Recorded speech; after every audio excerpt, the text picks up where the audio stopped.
Bonjour, je suis Carole Ferrer, chargée de projet en microbiologie à l'IFIP, et je vais vous parler de la biopréservation comme moyen de maîtrise de Listeria monocytogenes dans les produits de charcuterie. Qu'est-ce que la biopréservation? La biopréservation, c'est une méthode de conservation qui va utiliser des souches bactériennes ou les métabolites qu'elles produisent pour améliorer ou maintenir la qualité et la sécurité microbiologique d'un produit. Elle agit de deux manières, soit en retardant la croissance des bactéries d'altération, soit en inhibant la croissance de bactéries pathogènes ou en la réduisant. Et ce, sans pour autant altérer les propriétés organoleptiques du produit. Pourquoi utiliserait-on la biopréservation? Eh bien, dans un premier temps, pour respecter la réglementation européenne. En d'autres termes, pour diminuer le risque d'avoir des produits contaminés par des bactéries pathogènes ou des concentrations trop élevées de bactéries altérantes. Également pour diminuer les pertes causées par l'altération des produits. Mais aussi pour atteindre la même durée de vie avec une teneur en sel moindre dans les produits, tout en s'affranchissant de mentionner un conservateur dans l'étiquetage. On peut aussi l'utiliser pour allonger la durée de vie d'un produit ou pour apporter une sécurité supplémentaire en cas de rupture de la chaîne du froid. Et enfin, pour réduire l'intensité des traitements thermiques, ce qui permet de préserver les nutriments et les vitamines. La biopréservation peut être appliquée aux produits fermentés traditionnels où les bactéries lactiques et staphylocoques sont utilisées comme des souches protectrices de manière ancestrale, historique. Mais également, et de manière plus récente, dans les produits non fermentés conservés réfrigérés. Il s'agit de produits prêts à consommer, conservés sous vide ou sous atmosphère protectrice, comme par exemple les salades traiteurs, les magrets de canard en tranches ou encore les saucisses à pâte fine. Différentes stratégies de biopréservation existent. L'ajout de substances antimicrobiennes, comme les acides organiques, les enzymes, tels que le lysozyme, qui est utilisé dans les produits fromagers et considéré comme un additif. Ou encore les bactériocines. Concernant ces dernières, seule l'anésine est autorisée en Europe dans certaines catégories de produits alimentaires, comme les produits fromagers. L'anésine est également considérée comme un additif. L'ajout d'extraits naturels de plantes est une autre option. Par exemple, le romarin est considéré comme un antioxydant et doit être étiqueté comme un additif. L'ajout de phages dans l'aliment est une autre stratégie. Par exemple, le bactériophage Listex est approuvé par la FDA et l'USDA en tant qu'additif alimentaire aux USA. Il a le statut GRAS pour Generally Recognized as Safe, dont l'équivalent européen est le statut QPS. En Europe, il n'y a pas de réglementation spécifique à l'utilisation de phages dans l'industrie agroalimentaire. Cependant, la Cour de justice européenne a délivré une ordonnance à la fin de l'année 2019 qui permet aux entreprises agroalimentaires d'utiliser des phages anti-listeria dans les aliments prêts à consommer. Enfin, une des techniques de biopréservation actuellement la plus utilisée est l'ensemencement de cultures bactériennes protectrices dans l'aliment. C'est sur cette dernière stratégie que je poursuivrai ma présentation. Les cultures protectrices sont des préparations contenant des bactéries vivantes ou les résidus qu'elles produisent. On les sélectionne pour leur aptitude à croître dans le produit réfrigéré, à inhiber des micro-organismes pathogènes ou d'altération, sans pour autant modifier les qualités organoleptiques du produit. Comment agissent les flores protectrices? Elles peuvent agir par compétition pour l'espace disponible. On appelle cela la compétition spatiale. Dans ce cas, lorsque la population bactérienne dominante atteint sa phase stationnaire, cela entraîne l'arrêt de la croissance de l'ensemble de la microflore de l'aliment. Il y a alors saturation de la population totale à un niveau maximal et donc une compétition pour la ressource limitante commune. C'est l'effet Jameson. Il peut s'agir également d'une compétition pour le substrat, dite compétition nutritionnelle. Dans ce cas, les bactéries les plus nombreuses ou les mieux adaptées consomment le substrat en concentration limitée, en inhibant ou en ralentissant le développement des autres populations bactériennes. Et enfin, par synthèse de composés inhibiteurs ou antibactériens, comme les acides organiques. Leur efficacité est liée au pH de l'aliment. Ils sont plus inhibiteurs si le pH de l'aliment est acide. Il peut y avoir également synthèse de peroxyde d'hydrogène, H2O2, qui affecte l'intégrité des membranes bactériennes. Il peut y avoir synthèse de dioxyde de carbone, CO2, qui crée une atmosphère anaérobie toxique pour les bactéries aérobie strictes. Et enfin, il peut y avoir synthèse de bactériocines, qui ont une action bactéricide ou bactériostatique en affectant la membrane des cellules bactériennes.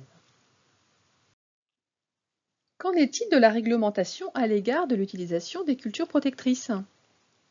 Il n'existe pas de réglementation régissant l'usage des cultures bactériennes à des fins de préservation des aliments en Europe. Cependant, en France, le Code des usages de la charcuterie autorise depuis 1997, sur la demande des fabricants, l'utilisation de ferments dans 80 fiches produits sur 112 existantes, sans préciser le rôle technologique du ferment utilisé.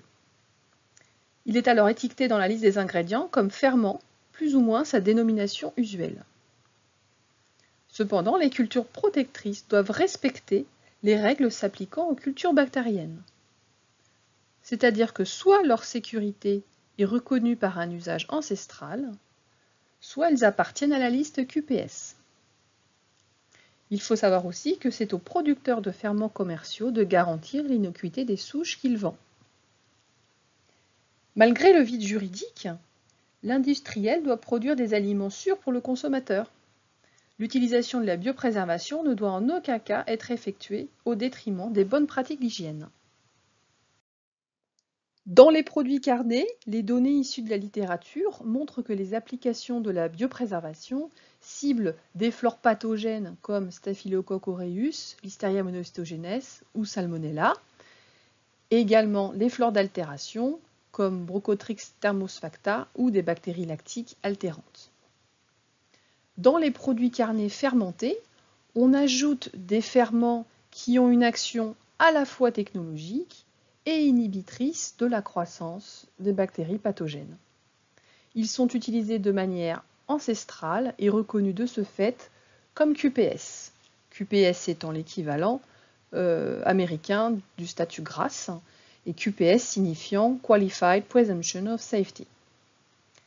Dans les produits carnés non fermentés, les travaux sont essentiellement focalisés sur la maîtrise de Listeria monocytogenes et de la flore d'altération.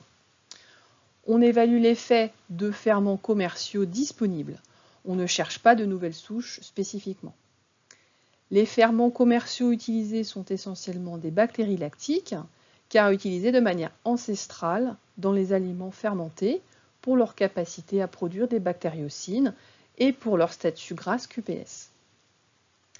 L'application des ferments peut s'effectuer soit par pulvérisation sur le produit ou en mélange dans la mêlée selon la technologie du produit. J'ai indiqué ici quelques exemples d'applications dans les produits non fermentés. Nous y reviendrons un petit peu plus tard dans la présentation avec des exemples d'étiquetage. Je vais maintenant vous présenter 3 exemples de travaux réalisés à l'IFIP visant à évaluer en conditions de laboratoire l'effet de culture protectrice sur la croissance de Listeria monocytogenes dans des produits de charcuterie. Pour cela, nous avons réalisé des challenge tests, c'est-à-dire des tests de croissance, en ensemençant dans le produit le ferment commercial à hauteur de 6 log UFC par gramme, ainsi qu'un cocktail de souches de Listeria monocytogenes. Ici, dans des chipolatas conditionnés sous air, nous avons suivi l'évolution de la concentration de Listeria qui a été inoculée à 3,5 log UFC par gramme pendant 7 jours à 4 degrés. En bleu, on peut visualiser l'évolution de la croissance de Listeria dans le produit témoin non préservé et en violet dans le produit biopréservé. On peut voir qu'au 7e jour, la concentration de Listeria est réduite d'1 log UFC par gramme par rapport au témoin, et ceci de manière significative, montrant ainsi l'effet inhibiteur du ferment commercial employé. Ici, dans du jambon cuit tranché et conditionné sous atmosphère protectrice, nous avons suivi l'évolution de la concentration de Listeria pendant 35 jours selon un scénario de conservation de 1/3 de la durée de vie à 4 degrés et 2/3 de la durée de vie à 8 degrés. Listeria a été inoculée à une concentration de 1,7 log UFC par gramme. En bleu, on peut visualiser l'évolution de la croissance de Listeria dans le produit témoin non biopréservé et en rouge dans le produit biopréservé. On note une inhibition rapide de la croissance de Listeria dans le lot biopréservé, puisque dès 8 jours, on remarque une différence de 1 log UFC par gramme de la concentration de Listeria entre le lot biopréservé et le lot non biopréservé. Cet écart de croissance se maintient jusqu'à la fin de la durée de vie du produit. Dans ce dernier exemple, nous avons suivi l'évolution de la concentration de Listeria pendant 42 jours dans des saucisses à pâte fine conditionnées sous vide et biopréservées. Le scénario de conservation était de 1/3 de la durée de vie à 4 degrés et 2/3 de la durée de vie à 8 degrés. Nous avons répété l'expérimentation sur 3 lots distincts, E1 en bleu, E2 en rouge et E3 en vert. Listeria a été inoculé à 1,6 log UFC par gramme et le ferment à 6 log UFC par gramme. Dans les 3 lots, on note un potentiel de croissance négatif avec au 42e jour une concentration de Listeria inférieure à 0,9 log UFC par gramme. Sur la droite de la diapo, vous pouvez voir en comparaison une simulation de croissance de Listeria avec le logiciel SimPrevious à 4 degrés, pour un pH et un AW correspondant au pH et à l'AW moyen de ce type de produit. On note que dans ces conditions de physico-chimie et de conservation, la probabilité de croissance de Listeria est supérieure à 90%. Ces résultats nous montrent l'efficacité du ferment pour inhiber la croissance de Listeria. Voici quelques exemples d'étiquetage de produits commercialisés en France et biopréservés. En particulier, 2 étiquetages de salade traiteur, un magret de canard fumé, des saucisses à pâte fine et du jambon cuit. Pour ces produits, la dénomination de l'emploi de la culture de biopréservation est indiquée en tant que ferment dans la liste des ingrédients. Les ferments utilisés sont essentiellement commerciaux, comme le ferment commercialisé par Onsen BLC 48. Voici pour exemple la fiche technique du ferment BLC 48. C'est une souche de Lactobacillus curvatus, qui est une bactérie lactique. Ce ferment est destiné à la biopréservation de produits carnés cuits et saumurés. Il est indiqué que l'on peut l'appliquer soit par trempage ou pulvérisation, en mélange dans la mêlée ou encore par ajout dans la solution de salage ou sur le produit fini pour les produits saumurés. C'est un ferment qui est efficace à la fois pour inhiber la croissance de Listeria et de la flore d'altération. Ce ferment a obtenu le statut GRAS aux USA. Enfin, je voulais vous présenter quelques exemples d'applications commerciales connues à l'international, ainsi que la réglementation associée. Notamment, la biopréservation de la laitue iceberg aux Pays-Bas pour améliorer la qualité sensorielle pendant la durée de vie du produit et maîtriser la croissance de Listeria. En effet, aux Pays-Bas, on tolère la présence de Listeria, mais il faut prouver l'absence de croissance. Un autre exemple sur des steaks hachés en Espagne, où le ferment est utilisé pour lutter contre la croissance de Listeria et améliorer la durée de vie du produit. En Espagne, il n'y a pas de réglementation relative à l'utilisation des cultures protectrices. Et pour terminer, en Allemagne, des cultures protectrices sont ajoutées sur des lardons pour maîtriser la croissance de Listeria. En Allemagne, les critères microbiologiques à respecter concernent la concentration en flore lactique dans le produit, sauf si on ajoute des cultures protectrices, ce qui implicitement autorise l'emploi des cultures. Je vous remercie de votre attention.